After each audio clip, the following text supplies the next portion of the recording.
Survey பண்றது நீங்க எங்க கட்சியில் இருக்கீங்களா? இல்ல உங்களுக்கு எதுவும் பிரச்சனை இருக்காதுல்ல. சர்வே பண்றதுன்னா நாங்க சர்வே பண்ணிட்டு தான் இருக்கோம். எங்களுக்கு அதுல ஒரு சிரமமும் இல்லை. எங்களுக்கு ஒரு சிரமமும் இல்லை. நீங்க ஒண்ணு நல்லா கவனிச்சுக்கிறீங்க. அடுத்தவன் தோல் மீது ஏறி நின்று நான் உயரமானவன் என்று காட்டுவதை விட தனித்து நின்று உண்மையான உயரத்தை காட்டுவது மேலானதுங்கிறான். இப்ப நான் என்ன செய்யலாம்? கூட்டணி வைத்து வென்று போனவர்கள் யாராவது ஒருத்தர் இதை சாதித்தார்கள் என்று சொல்லுங்க, நான் கூட்டணி வைக்கிறேன். இதுல யாரோடு கூட்டணி வைக்கலாம்னு சொல்லுங்க. ஒவ்வொரு தடவை திருப்பி பேசிட்டு இருக்காதீங்க. என் நாடும் இந்த மக்களும் அனுபவிக்கிற துன்பங்கள், துயரங்கள், அடக்குமுறை, நீங்க கேட்ட கேள்விகள், டெட்டு, எக்ஸிட்டு, நீட்டு, வரி எல்லாம் சொல்றீங்கல்ல, இதையெல்லாம் கொண்டு வந்தது யார்? 1,00,000 போராட்டங்களுக்கு திராவிட மாடல் ஆட்சி அனுமதி கொடுத்திருக்குன்னு நாட்டின் மாண்புமிக்க முதலமைச்சர் அவர்கள் சட்டசபையில பேசுனது இருக்கா இல்லையா சார்? அப்படின்னா 1,00,000 பிரச்சனைகளை இந்த நாட்டு மக்களுக்கு நீங்க கொடுத்திருக்கீங்கிறது உண்மையா இல்லையா? இன்னைக்கு அணு உலை, இன்னைக்கு இந்த வரி விதிப்பு, மின் கட்டண உயர்வு, சொத்து வரி உயர்வு, இன்னைக்கு இருக்கிற இந்த இவ்வளவு துன்ப துயரங்கள் எல்லாம் தனியார் மயப்படுத்தப்பட்டு, எல்லாம் ஆசிரியர் தேர்வு எழுதிட்டு பணி நியமனத்துக்கு காத்திருக்கிறது, பகுதி நேர ஆசிரியர்கள் பணி நிரந்தர பணிக்காக போராடுவது, பழைய ஓய்வூதிய திட்டத்துக்கு போராடுவது, எத்தனை லட்சக்கணக்கான பிரச்சனை. அத்தனைக்கு மனு வாங்கின மகன் நான் இருக்கேன். கண்ணீரோடும் கவலையோடும் கைகளில் மனுக்களை நீட்டிய தாய்மார்கள், தந்தையர்களுடைய மனுக்களை வாங்கின மகன் நான் இருக்கேன். இத்தனை பிரச்சனைகளை நிலத்தது. மீத்தேன் எடுக்கிறது, ஹைட்ரோ கார்பன் எடுக்கிறது, காவிரி நதிநீர் உரிமை பறிபோனது, இந்தி திணிப்பு, மாநில கல்வி உரிமை, மாநில உரிமை, அதை தூக்கி மத்திய பொதுப்பட்டியல் கொண்டு போனது, கச்சத்தீவை பறிகொடுத்தது, மீனவர் படுகொலை சகித்து கொண்டது. இத்தனை துயரங்களின் தந்தது யார்? ஒண்ணு காங்கிரஸ், ஒண்ணு பாரதிய ஜனதா, ரெண்டுல ஒண்ணு தானே. விடுதலை பெற்ற 79 ஆண்டுகால ஆட்சியை அரை நூற்றாண்டு ஆண்ட கட்சி எது? கச்சத்தீவு பறிகொடுத்த கட்சி எது? காவிரி நதிநீர் உரிமையை பறிகொடுத்த கட்சி எது? கல்வியை போது அங்க மத்திய அரசு உரிமை தூக்கிட்டு போனது யாரு? மின் உற்பத்தி விநியோகத்தை எடுத்துட்டு போனது யாரு? மருத்துவ உரிமை தூக்கிட்டு போனது யாரு? மாநில உரிமை எல்லாம் பறிச்சது யார்? இந்த காங்கிரஸ்.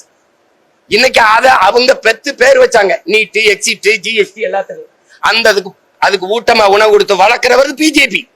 இந்த ரெண்டு கட்சி இந்த எல்லா நச்சு திட்டங்களையும் இங்க எந்த எதிர்ப்பும் இல்லாம கைகட்டி வரவேற்றது யார்? இந்த திமுக, அதிமுக. நீங்க சொல்லுங்க, ஊழல் லஞ்சமா, உண்மை நேர்மையா? சொல்லுங்க. சாராய கடையை மூடுவேன் அப்படின்னு இந்த கட்சிகள் சொல்ல முடியுமா? சொல்லுங்க. பல லட்சக்கணக்கான 3100 வேலை வாய்ப்புக்கு 13 லட்சம் பேர் டிஎன்பிசில தேர்வு எழுதுறான் தமிழ்நாடு தேர்வாணையத்துல. அப்ப எத்தனை லட்சம் பேர் வெளியில் நிக்கிறான்? யார் பொறுப்பு இருக்கிறது சொல்லுங்க? 60 ஆண்டுகால ஆட்சி செஞ்சுட்டு 1000 ரூபாய்க்கு எங்க ஆத்தாவை கை நீட்டி நிக்க வச்சவன். காலையில என் பிள்ளை இங்க பள்ளிக்கூடத்துக்கு வந்தான் சோறு திங்கணும்னு பசியோட வச்சது யாரு? இந்த 4 கட்சிகளை தாண்டி நாட்டுக்கு தீமை வந்துருச்சா? இந்த கட்சிகளோட கூட்டணி வச்சு நேற்று போக சொல்றீங்களா? சொல்லுங்க. நான் போறேன். சொல்லுங்க. எவனாவது ஒருத்தன் நின்னு உரிமையோட அந்த ஆட்சிகள் செய்யற தவறை தட்டி கேட்க துணி இருக்கா? இதே என் தம்பி காங்கிரசினுடைய தீமையை சுட்டி காட்டுறாரா? கொடநாடு கொலையை பத்தி பேசுறாரா? சொல்லுங்க. இன்னும் பேச மாட்டேங்கிறீங்க. அப்புறம் எதையாவது பேச முடியுதா பாருங்க. கூட்டணி வச்சு சாதிச்சவன் சொல்லுங்க. 10 எம்எல்ஏ போன, 2 எம்பி போன, 4 எம்பி போன, என்ன பண்ண? 40 உறுப்பினர் கொண்டு போய் ஒண்ணும் பண்ண முடியல. இந்த மாநில அரசு கொடுக்கிற நிதியை தரலைன்னு என்கிட்ட புலம்புற. அதுக்கு எதுக்கு அதிகாரம்? சொல்லுங்க. எதுக்கு அதிகாரம்? எங்களுக்கு காசு தர மாட்டேங்குது, நாங்க என்ன பண்ண? இதை சொல்றதுக்கு ஒரு அதிகாரம்? எதையாவது பேசிட்டு இருக்காதீங்க. கூட்டணி போன்னு என்னை எவனுமே கேட்கல. கூட்டணி போகாதீங்க. உங்களுக்கு தெரியுமா, கட்சியில சேர விரும்புவர்கள் சொல்லி நாங்க துண்டு சீட்டு கொடுப்போம். அதுல எழுதி கொடுத்தோம், பின்னாடி திருப்பி பார்க்கவும் எழுதியிருக்கான். 800 பேர் சேர்ந்தா 550 பேர் எழுதியிருக்கான். எவனோடும் சேர்ந்தாதரான்னு. இதே வானூர்தியில ஏறும்போது இறங்கும்போது என் தாய் தந்தையர் ஒத்த வயசுல கும்பிட்டு, ஐயா கடைசி வரைக்கும் இப்படி நின்று போராடிறியா, எவனோடும் சேர்ந்துராதராசான்றான். ஏங்க, பல ஆயிரம் கோடி பேரம் பேசி துணை முதல்வர் மத்திய அமைச்சர்னு பேசிய போலங்க. இவன் பிரபாகர மகங்கவன், உலக போர் செஞ்சவன் மகன், தலைவனோட வீரனுடைய மகன். 20 நாடுகளின் துணை கொண்டுதான் எல்டிடியை வீழ்த்தணும்னு கோத்தபாய ராஜபக்சே மகிந்த ராஜபக்சே சொன்னது இருக்கா இல்லையா? 20 நாடுகள் ஒரு இனத்தின் விடுதலைக்கு போராடிய ஒரு படையை எதிர்த்து போரிட்டு இருக்குன்னா அது உலக போரா இல்லையா? யாராவது அறிவார்ந்த பெருமக்கள் சொல்லு. உலக போரா இல்லையா? இனிமேல் உலக போர் வந்தா 4வது உலக போர். மூன்றாவது உலக போரை செய்த ஒப்பற்ற பெரும் வீரன் பிரபாகரனின் மகன் நான். என்னை போய் சமரசஞ்சி இவன்ட்ட போய் நின்று சரியா சரியா நான் கூட்டணி வைக்கல, தோத்து போயிட்டேன். நட்டம் ஏதாவது இருக்கா? நட்டம் ஏதாவது இருக்கா? என்ன 2000 கோடி முதலீடு செஞ்சேன் நான். மொத்தமா 3 லட்சம் தான் ஒரு தொகுதிக்கு செலவு பண்ணிருக்கேன். அதுலதான் 36,50,000 ஓட்டை வாங்கி அங்கீகரிக்கப்பட்ட கட்சியா இருந்திருக்கேன். அதிகாரம் என்னை விட அதிகாரத்தில் இன்னைக்கு வலிமையா அதிகாரத்தோடு இருக்கிற ஒரு கட்சியை சொல்லு. நான் சொன்னா பரந்தூர்ல விமான நிலையம் கட்டி காட்டுன்றேன். நான் போராடி 8 வழிச்சாலை நிக்குது. நான் போராடி டங்ஸ்டன் தொழிற்சாலை அரிட்டாப்பட்டில நிக்குது. நான் போராடி பேனா வைக்கல நிக்குது. அதிகாரத்துக்கு நீ ஓட்டு போட வரும், கேள்வி கேட்டுக்கிட்டு இருந்தா வராது.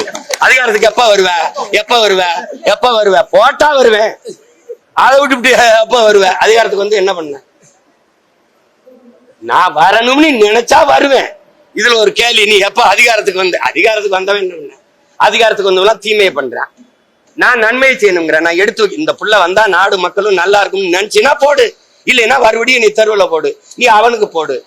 அவ்வளவுதான். என்ன இருக்குது? போட்டு அப்புறம் போராடு, என்னைய கூப்பிடு, அதுக்கப்புறம் பேசுறேன். நீ வா, வீடு இடிக்கிறான், இங்க வா, இந்த பாரு உயர் மின்னழுத்த கோபுரம், இந்த பாரு கையில் எரிவா உள்ள பதிக்கிறான்.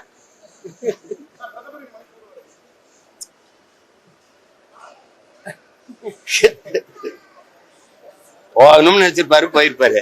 இதெல்லாம ஒரு கேள்வி. பத்தி எரியும் போது தெரியல அமைதியான மணிப்பூர் ஆக்கணும்னுட்டு. இப்ப அங்க ஒரு பிரச்சனையும் இல்லை, அதனால உள்ள விட்டு வர. செய்திகளை உடனுக்குடன் தெரிந்து கொள்ள கீழ்கண்ட கேபிள் மற்றும் டிடிஹெச் நெட்வொர்க்குகளில் எம்நாடு செய்தி தொலைக்காட்சியை காணுங்கள். பாதகம் செய்பவரை கண்டால் நாம் பயம் கொள்ளலாகாது பாப்பா. மோதி மிதித்து விடு பாப்பா, அவர் முகத்தில் உமிழ்ந்து விடு பாப்பா. அண்மை செய்திகளை உடனுக்குடன் தெரிந்து கொள்ள இணைந்திருங்கள் எம்நாடு தொலைக்காட்சியுடன்.